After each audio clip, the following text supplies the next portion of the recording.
he's not gobbling as much, but that might be a good sign. He might just be a bigger dog. Alright, we're gonna go check out this gobble and see what we can kick up this morning.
Sam. I think they're gonna come down the road.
Dude.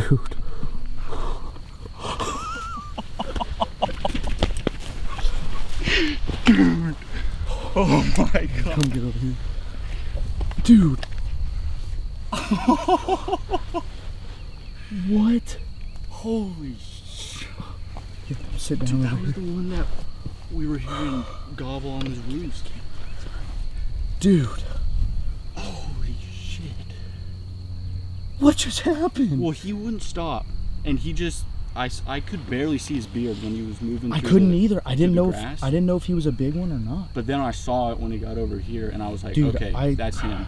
And then he kept moving off, and I could see just a little hole through this cedar. And you could see him. And I saw this Jake right here. Well, see, you said there's two. I was like, dang, my foot's asleep.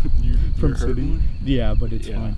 But you said there's two, and I was like, okay, maybe two big toms. Yeah. But then when he came out across the field over here, you were like, should I shoot? Dude, he was like 80 yards. Like, I think with this wind, I was asking you if that was a shooter. Oh, okay. I couldn't tell. I couldn't either. And then I was like, he doesn't care about these. No, he didn't care about the decoys. Now. So I knew something was up. But then when you said there's two, I was like, oh crap, he's probably going to run off a bird, and then maybe he'll swing back. The perfect thing happened. That dumb Jake came running in. Yes. Well, he was Jake looked tall when I looked over there. Well, so and this big Tom was like, I ain't messing with no Jake, or I'm not having a Jake mess with my lady. So. Yeah. Dude. And I was waiting to hear like you to be like, all right, I want him. Well, and all you needed to do was, psst, and then I was like, all right. Did you hear me do that? Yeah. I couldn't, because I didn't want to go, and then like they run, because they were already kind of freaking out because he was, but he was freaking out because he was attacking the Jake. Yeah. And then this gobbler was kind of like, oh, shoot. Dude. What time is it? It's only like 8:30 probably. So we can go back, eat a little bit, and then just, honestly, we might just want to like sit here and listen too. Yeah. Well, I mean, y'all just kind of heard a lot of what we were just saying, but that was crazy. I don't know, he came out of nowhere. We heard gobbles in every direction, which is great, but we've been seeing a lot of Jakes on cameras, on trail cams and stuff, so we don't know what, when you hear a gobble, it's kind of like elk hunting. Yeah. You don't really know exactly how big they are. Ideally, if you hear a lone gobble and it's kind of deep bellow, maybe, you know, you have a better chance, but we heard one coming from our east, and then one coming kind of from our southwest, and when Sam said there's two, well, the big Tom cut across the field, and he was way too far. He was like 80, 100 yards, and I thought, man, it's just gonna be one of those dumb hunts where he walks across, ignores our decoys, and goes away. But lucky for us, that Jake came straight down the road. Sam was tucked behind that tree perfectly. You can see it in the film. Holy crap, he's big. He's one of the bigger ones we've seen on camera that we were targeting, just because we've seen so many Jakes. But yeah, it's only like 8:30 in the morning, and opening day before Easter, I got a messed up foot, so we're gonna try to probably run and gun for this last one, but we'll see what happens. I don't know if we're gonna get that lucky. We just made a decision. My foot was kind of bothering me. We walked around a little bit this morning chasing gobbles, and came to the right place. Came to the right spot. So we're gonna go get him cleaned up, take some good pictures, and then we're gonna go try to get another one.